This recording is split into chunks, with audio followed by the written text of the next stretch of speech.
Hello, on this episode of DevOps Dialogues, Insights and Innovation, I'm joined by Plainsight CEO Kit Merker discussing the impacts of AI, generative AI on application modernization, innovative development methodologies, and the overall business goals. So, Kit, I'm really excited to hear about what your new journey is here as the CEO of Plainsight. Well, you might be wondering why I'm here on a DevOps podcast. And what's cool is Plainsight is a computer vision company, but we're focused on continuous updates to AI models and to computer vision applications. And so we really do have actually a DevOps spin, which is pretty exciting. Yeah, no, absolutely. And the DevOps spin, when we're looking at the changes and it's very rapid with AI and visual AI and the impacts to business and what's happening in the space. Kit, when I think about Plainsight's, visual AI and data science kind of approach to computer vision market, what's the competitive landscape look like? Yeah, so I think for us, as Plainsight, we're really focused on offering these computer vision solutions that work for business, and we do it with a simple concept, which we call a filter. And a filter is a way of taking camera data and turning it into a spreadsheet, essentially. And we know that most businesses are run by spreadsheets, even if we call it an ERP system or a business intelligence system. So the cool thing here is that with the rapid change in AI, and frankly, look, everybody's a little freaked out about the pace of change in AI. No one can keep up with it. So the trick that I think is important in any kind of technology change is the ability to adapt and keep up to date, whether that's triggered by a security vulnerability or a new technology or a functional improvement or a bug. You have to be able to update your software systems. And I think that in the AI space, this idea of being able to quickly change and give updates is pretty tough. So on the competitive landscape side, the way I think about this is that customers have choices, right, for how they want to approach adoption of computer vision. And let's assume for a second these companies really do have a computer vision problem, right? They have a vision AI problem. Some computer vision use cases are made up and not really that valuable. But if you assume that they have a problem that can really solve, like they already have a place to put the data, they already have a place to use the data, maybe in an inventory planning or ERP system of some sort or some automation. One option is they can use a consumer solution, right? They go out and they say, "Oh, I'm going to buy, the security cameras, some Nest or Ring," or they're using other kind of consumer technologies. Unfortunately, that doesn't work very well for business. They quickly outgrow it, or they can't customize it. They can't integrate the data. So that usually doesn't work beyond very very small businesses. I think the second option is what I'd call a point solution. And you see these all the time. You see stuff for slip and fall detection. You see stuff for the laser powered weeder for agricultural environment where you run this big machine that has computer vision and uses lasers to kill weeds and things like that. And every kind of business vertical you can imagine, from agriculture to manufacturing to logistics to oil and gas to retail, they all have these sort of point solutions that are popping up that are offered from AI. Now the great advantage here is that it solves one problem very well, and for a lot of businesses that's a perfect solution for them, and they should absolutely go do that. But the disadvantage is you create a bit of a silo in each of these solutions. So now if you've got, let's say, three problems, and some companies are fairly vertically integrated. I talk to companies that have everything from in the food service world, from agriculture to retail stores, right? And they have to think about that entire process.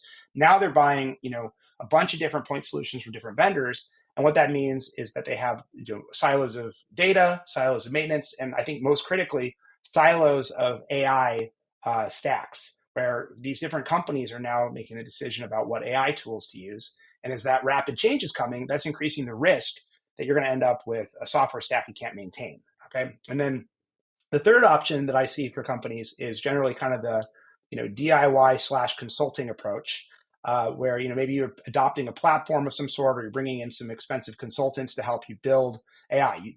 Now the big issue here, I mean, the advantage is, like, now you're in full control, right? You can do whatever you want, and you can, with the sky's the limit, and you can, and so is the budget. That can work. And the challenge here, number one, is every company I've talked to has some PTSD about a AI science fair project that went wrong, but also the skill set. And if you look at this, the assumption that companies that could benefit from computer vision are going to have data scientists, that assumption is wrong. And so selling a platform for data scientists to build models, to me, is a very challenging approach. And so those are generally speaking, those are the approaches that I see in the market for, I won't speak to specific companies, but like generally people fall into one of these buckets. That's generally what I encounter.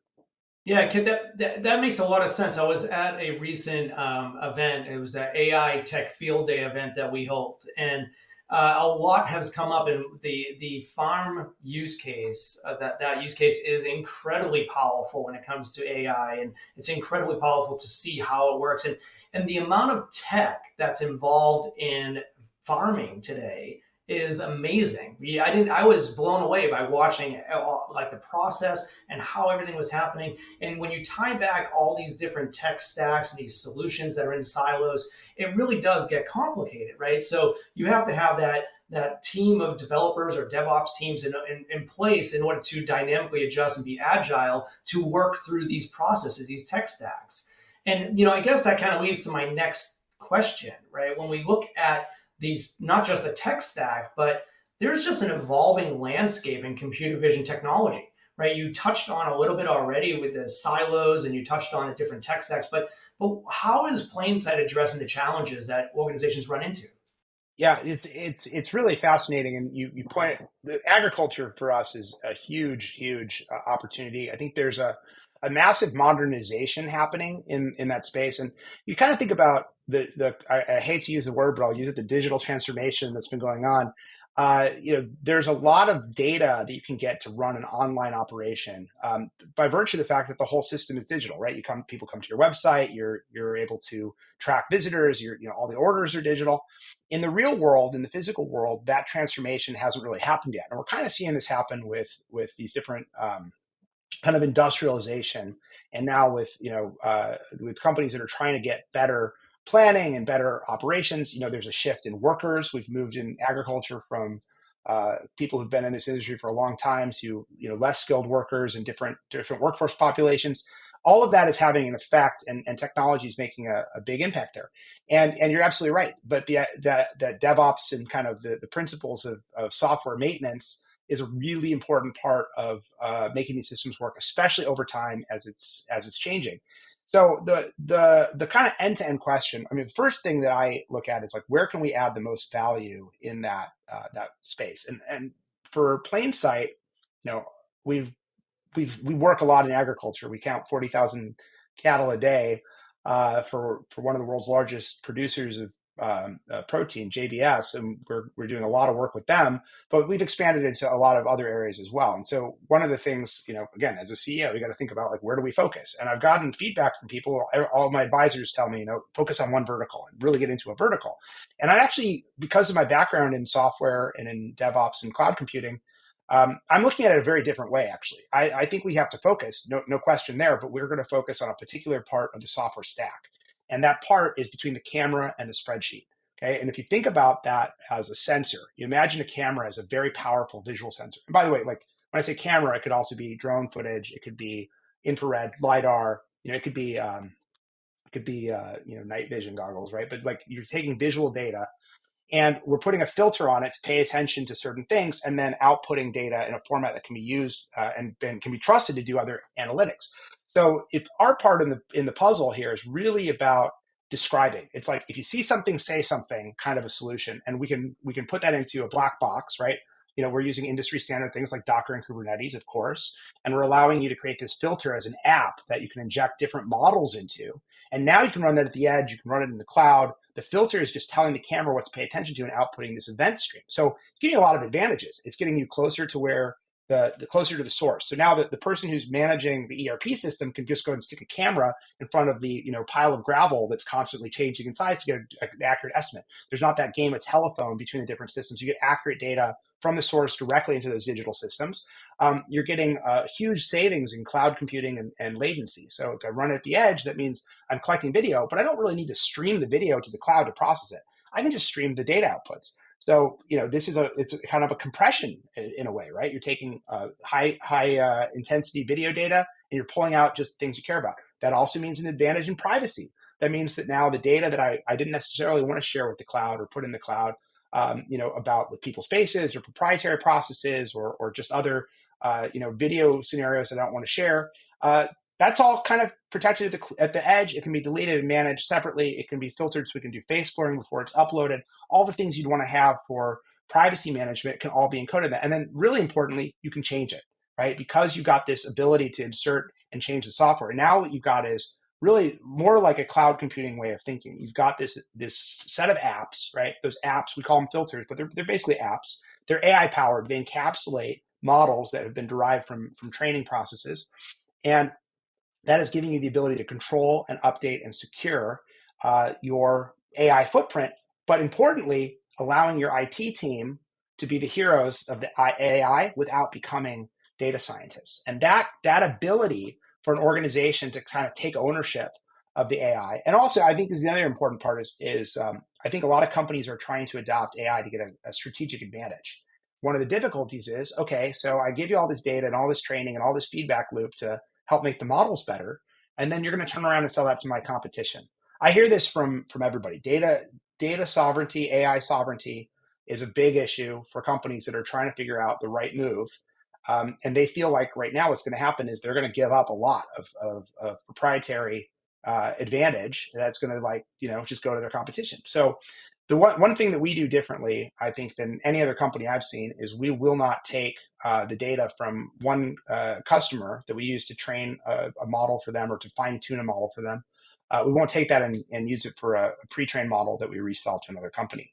So what this gives you is that these companies can now create a strategic advantage of having a proprietary AI model, solve a specific business problem across many places in their software stack, update over time, and not have to have deep ML and AI expertise or the cost and complexity associated with that type of custom project. And I think that is it's a winning combination. It's resonating very well with customers. So, Kit, what I really like what you're doing here is the fact that you can do focus on 80% of developing towards the stack, but you're addressing a number of different use cases. And by addressing those other use cases, you're methodically focused on developing the stack, which is brilliant. But it's also giving you the ability to have a broad range of use cases out there, and that's what I think the AI piece is. So that's one part. The second thing I really like to understand from what you described is there's a lot of discussions around using existing data sets. So when you're looking at these LLMs that you have in place, or these other, whether it's private AI or public data sets or whatever it may be, those different data sets are already existing within many organizations. How are you doing that, and how are you taking that methodical approach, applying it into the existing data set so you can use it across these multiple use cases? Yeah. So the data sets, it's like, where do models come from, right? Where do they come from? And there's a certain amount of harvesting that has to be done in order to create, especially these sort of foundation models and the things that we see from the sort of open AIs and Geminis of the world, right? That are producing these very large and consumer oriented type solutions to start, and eventually, definitely used in business settings as well. And this is something where um, foundational research and academic research, as well as these big kind of platform level game changer companies, right, are really lighting the fire around AI. And so the way that works for us, one is, if there's a publicly available data set or model, of course, we're going to use it to the extent we can. And that's a great place for us to start. The second part is we know that for businesses to get high accuracy, they're not interested in getting a haiku written about their inventory. They want to see the actual data. And again, comes back to, our role is to describe precisely what we see, and to use a filter to focus the attention of the camera on the thing that we care about. And we do that at the edge. So that means we need a small model. We actually can't use a large model at the edge. We got to run a small model. So the filter and the series of filters gives you the ability to kind of single purpose those models that are trained for that. So the way that works for us and how we take advantage of the large models is through the training process. So a big part of it is we collect data, video data from customers. We put it through tagging and labeling. We do supervised deep learning, and that produces a model. That's something we can do without much interaction with the customer, to be honest. They give us some sense of what they're looking for. The problem comes in when you start to want to detect, or you encounter rare or sort of difficult events. So, for example, working with a tuna fishing company, We got to make sure that there's no endangered fish in the nets. Okay, how do we create that scenario to train the AI, right? I can't actually put endangered fish in the nets. Well, this is where generative AI is a very powerful tool, because what we can do is we can take pictures of the nets and the fish and the stuff we have readily available, plus pictures of the endangered fish, and we can combine that together and generate images that we can then feed into our training process as the exceptions we're looking for. And so this synthetic data enrichment really helps us fill in those corner cases. So, hey, look, we got a bunch of cows out in the field grazing. We want to count them. Okay, well, what about seeing it at sunset? What about seeing it while it's snowing? What about in the fall and different colored cows and different lighting conditions? We can generate all those different variations without having to see it in the real world. This applies to other safety issues, like we want to detect flat tires on trucks. We want to detect, derailments of trains. We want to detect other, maybe criminal behavior, et cetera. The more that we can kind of enrich the data set without actually having to encounter those things in the real world, the better. And so that's one technique we use as a way of enhancing the data.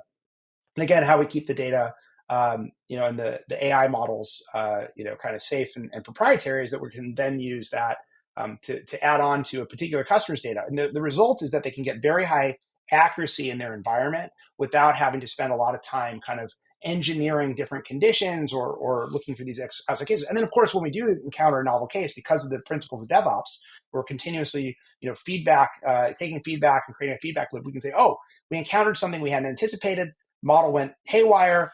Let's learn from it. Let's analyze it. Now let's go update the model. And guess what? Now we can deploy it into the filter in a very predictable way, because we have that path to production, inspired by kind of this DevOps technology. And because we're using standard IT technologies like Kubernetes and Docker, that update process is very straightforward. So I think that's really the keys here is how this feedback loop works, so we can make it better, as opposed to saying, hey, is the model good enough to get me off the ground, and is the model going to give me the accuracy I want? We kind of assume that that's a moving target, and achieving accuracy is a process, actually. And so it's not about just setting a goal and saying, oh, we got to be 3 nines accurate, or else it's not worth doing. Instead, it's saying, okay, is this better than the alternative of doing it by hand? Do we have a method for dealing with false positives, false negatives? Do we have a method for improvement? Do we have a method for data enrichment? So when we do encounter those cases, we can get something that's more sophisticated next time around. And the faster we can create that learning cycle for our customers, the more productive it is, and the more value they get out of that system. So it's not directly related to can AI do it? The question is, can we build a process by which we get the outcome we want? I want to come back to the process piece in just a second, because I definitely want to double click down on that. But what you said, a couple of things you mentioned that I found really interesting. I was just recently doing a customer interview, and we were talking about smart city and using the approach for computer vision for smart city, and the security element that you were talking about, when they're using these cameras to show when somebody is walking down the street. They can show the compression of the sole of the shoe to identify the weight of somebody's based on their height and their weight. I thought that was brilliant. I thought that was amazing, because if you look at a scenario, say if there was criminal activity and somebody starts running down the street, you can kind of get some statistics about that individual and narrow it down on that profile. So that's a real life use case, right? And how it's being used, and it's and definitely it has to be done quickly. Right. So because time is of the essence. If there's an activity that occurs, you have to be able to react very quickly to the action that occurred, which leads me back to process, right? And you mentioned process, and I want to kind of double click down on that. What I find in my research is 18% of organizations in a recent study are using AI and Gen AI kind of in their production workload capacity. 18%, so it's relatively small. 27% are evaluating the AI and Gen AI kind of approaches in this research. And the interesting thing about it, it kind of leads me to, of course, the process, looking at end-to-end business process and using computer vision initiatives to kind of get there. But I also want to kind of tie that to your thoughts on the maturity of organizations. I know that this is relatively new for a lot of organizations, but when we talked and you briefed me on what you're doing, I was really amazed at what you're showing for the output and the impacts to businesses versus somebody sitting there with a clicker clicking when somebody walking by. You're showing just a real live scenario and computer inputs that show this spread, adding that to the spreadsheet, and then being able to use that data to do processing. So can you talk a little bit about the adoption rate of maturity and where you see it going? I think so. First of all, thank you. The adoption, I think, is one of the biggest challenges. I mean, the way I like to put it is, a computer vision is a solved problem. Okay, computer vision's been around for a long time. I think it's been reinvigorated, frankly, from the hype around AI, and I mean that, I'm very grateful for the hype. Don't get me wrong, but we see, the Chat GPT, LLM, the sort of the Gemini and OpenAI, these very like big big platforms that are bringing AI to the masses, is reinvigorating the interest in computer vision and making people kind of question, like, well, should I have this? Everybody needs an AI story. Okay, everybody in 2024 needs an AI story for how they are going to adopt AI in their business. And I think there's like I mentioned before, there's a bunch of different ways that you can approach it. And what I've seen is that these companies assume the cost and complexity, and they're often right, the cost and complexity will not work for them unless they're the biggest companies in the world. And so there's this very clear underserved mid-market where the company's big enough that there's a business need, right? They're not sort of, a small business or a food truck or whatever. They're like a real, kind of doing some real business. They got real operations, real problems, and they can make investments. But they're not so big that they can waste time and money, experimenting, right? So trying stuff out, especially not big ticket items where you're going to pay a data scientist an incredible amount of money. It's such a big bite out of their budget, and they have no idea if it's going to succeed or fail. So risk, complexity, cost, these are the things that drive a slowness to adoption. So if you think about what Plainsight is bringing into the world and what we're really doing differently, is we've put the adoption issue as our first top order issue. Okay, we said, like, how do we make this easy? How do we make it so that the business person who has a real problem can understand the path to it getting into production and give them the data that they want? And also understand the constraints of it. Like, it's not magic, right? So we help people understand it's not magic. What's going to happen if it's wrong from a false positive, false negative perspective? How are we going to put guardrails around it, et cetera, et cetera? And then making sure that their IT teams already know how to deploy it. The biggest gap is that when you go to a company, say, hey, let's do computer vision, they look at each other and they go, well, I don't know how to start on that. I don't know what to do. Like, I'm reading some blogs about machine learning. Like, I don't, and that, and by the way, trying to do that, it's like, it's very expensive, and you dabble, you get frustrated, it doesn't solve the problem. And that is really problematic. So, if you kind of look at it the other way, so what do we do to make it really, really easy to adopt it? And there's use your existing cameras, not need AI expertise, make sure that privacy and security and everything else is built in, make sure it's future proof so that if AI changes, you're not going to regret your decision, right? That you're going to be able to use different AI over time. Make sure that the data is not going to feed back into competitive things. You're not going to accidentally, give away the keys to the farm, right? Um, uh, show an immediate business impact and be constrained about what it can actually offer. And if it works, like, be able to scale it up and not say, okay, well, we get this first thing, but now if I multiply that by the number of cameras in my environment, I'm going to go bankrupt. You need to have all those things kind of checked in order to do that. So we've kind of worked backwards, and I'm a big believer in working backwards from the customer. What is going to be really great for the buyer of this? Who's really going to get a lot of value out of it, and how are they going to live with this solution?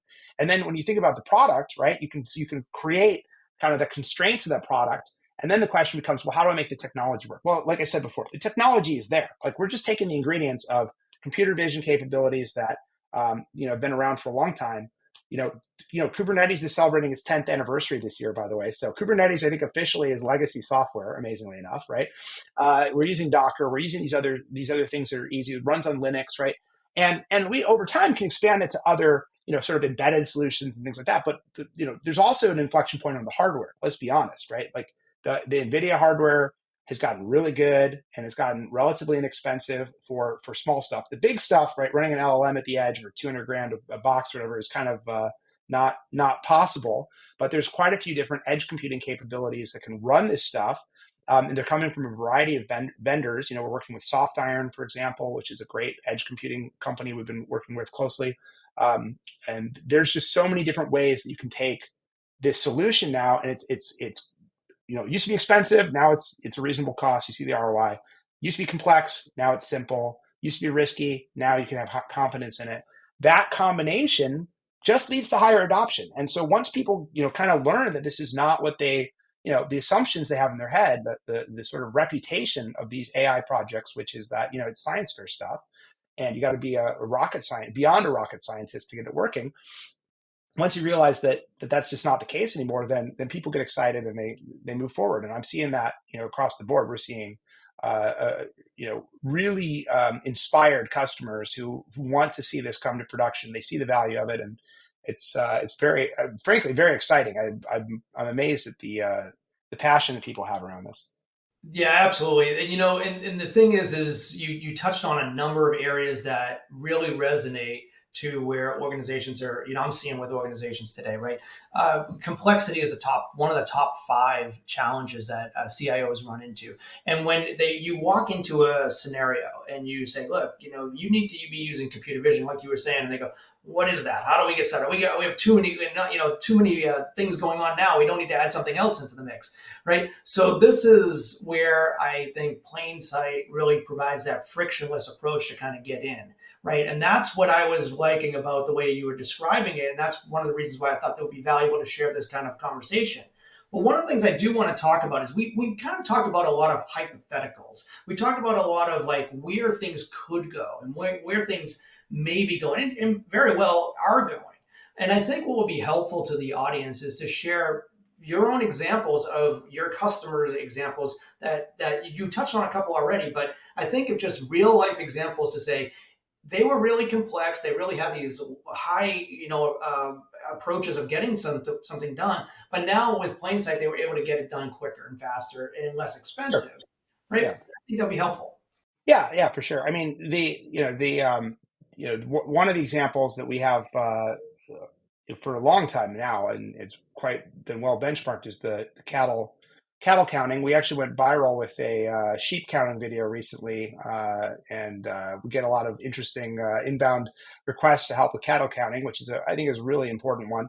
It's not easy to do. I mean, and the protein production side of the cattle counting is one side of it. The other side is the auctions and where cattle are sold at auction. And it's a tough business. You got this bunch of cattle showing up, a bunch of people buying stuff, an auctioneer is shouting out numbers, and you got these poor ranch hands trying to count the cattle. They all keep their numbers separately. And then what I learned, I didn't know this until we got this customer in Oklahoma, and I found out the auctioneer every night goes and sits down after dinner and reviews the tape, makes sure that the count's right. So you got multiple people doing this, and it's a real life impact. And it's a big event for them to have the auction, right? All this cattle's coming in, and all the ranchers are having a great time. So that's one where we can eliminate that sort of that uncertainty and get the count to a nice number.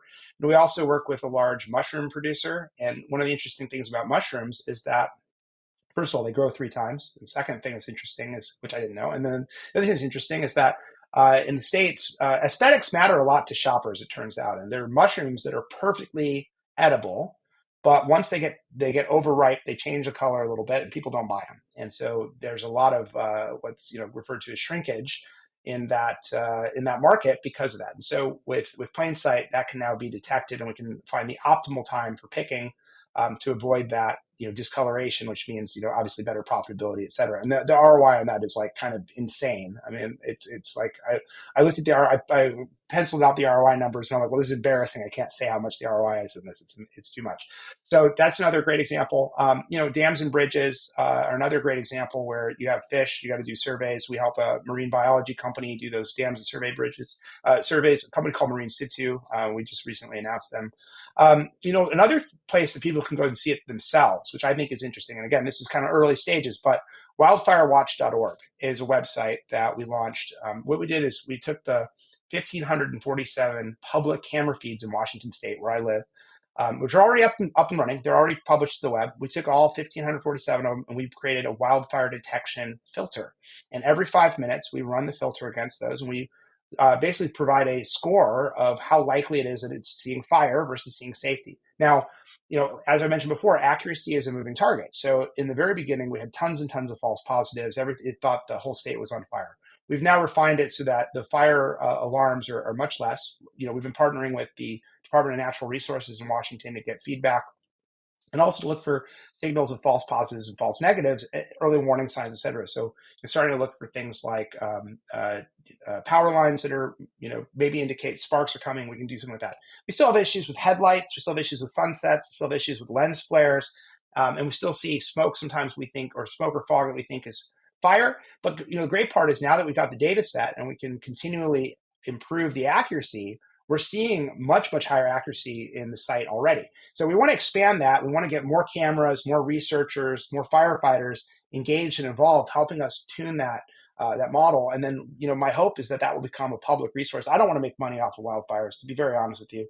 There's plenty of people in business where we can support them, but I think it's a great showcase for what the technology can do, and especially how the technology can improve. So I think, in the real world, there's so many examples of, everything from, drive-through analytics to bottle filling to, the cattle to everything else I talked about. And this is not science fiction. This is not maybe someday kind of thing. This is something that these companies are already relying on, and we've just made their life easier and better. And guess what? Not a single one of them had to write a line of code or hire a data scientist to do it. They're literally licensing the software from us. They're able to install it using common, IT level commands like Docker run and simple stuff. And it really is an exciting thing to be able to take what seems like just such futuristic technology and make it so just normal everyday people can just start using it, and they really do see the value. And by the way, the normal everyday people are sophisticated. That's not their problem. They can understand the technology, but that doesn't mean that they have the deep skills or the attention span or the budgets to cover these very expensive solutions. And so I think for us, just meeting them where they are is really the key. And I'm excited that is a real world thing. I don't actually, I don't want to be in the hype business. I want to be in the solving people's problem business. I'd rather not talk about AI. I'd rather just tell them it's magic and have them buy it because it works. You know what I mean? But yeah. Yeah, but kid, it's amazing. I mean, it's a far cry from the watchtower looking for the fire spotters out there, climbing up to a tower, to what we're doing today in just a short period of time, right? It was just what we're talking about Well, 20, no, 30 no, no. years. Listen, it's still happening. Let's be very honest. So firefighters today are actively monitoring screens, and when we talked to DNR about this. What they told us is that they already have all these cameras. They're using them already. They're just the same public cameras. And there were some initiatives in Washington State. I won't get into the politics of it, but there were some initiatives in Washington State to spend a lot of money, a lot of taxpayer money on AI solutions that weren't ready to produce value and weren't making a difference. And, as a Washington State person, and by the way, I don't care where you are on the political spectrum. You can be on the right wing and be upset about the spending. You can be on the left wing and be upset about the environment. Don't really care. Fire doesn't care where you are on the political spectrum. This is something that affects everyone. I think it's an important issue for public safety and for things like Washington State. One of our big outputs is wine. We make a great wine region here in Washington State. In 2021 was our worst fire season on record. And guess what? Bob Betts, one of our winemakers, wouldn't release the vintage because the smoke was so bad that year. So whether your house is going to get burnt up, or your kids are going to get breathe the air, or you're going to breathe the air, or you can't drink the wine you want, it affects so many things. And this is a reality that we have to be prepared for. And so if we can do a small part in that by using technology that's readily available, I'm going to do that. And I want to see it happen, and I don't want to make it, I don't want to hold anyone ransom for it. I want it to be something that's available to anyone. So, Kit, this is great. And what would you recommend to the audience if they wanted to learn about more information on Yeah, this? if you go to plainsight.ai, that's where you can find out about our company. And of course, we have listings for filters and FilterBox, which is our containerized runtime for filters. You can try it out yourself. We have some demo filters, including Seymour Pong. You can play Pong with your hands on the screen. And Seymour is our mascot, the elephant, because we like to help people see more business. Also, wildfirewatch.org is a great place to go check out what we got going with the fire detection in Washington State. And then if you want to follow me on, I still say Twitter, on X, at Kit Merker, and I'm always happy to chat with anybody. And if anybody has any computer vision questions or ideas, always happy to talk. No obligation to buy. I'm happy to talk to anybody. So. Kit, as we're wrapping up here, I clearly can see Plainsight has a bright future ahead of it. There's a lot happening. Maturity is growing. Companies are going to need technologies like yours to kind of get it in motion. I want to congratulate you on your new role. It's Thank really you. exciting, and you've done great things here. So I also want to thank you for your insights and perspectives on this session today.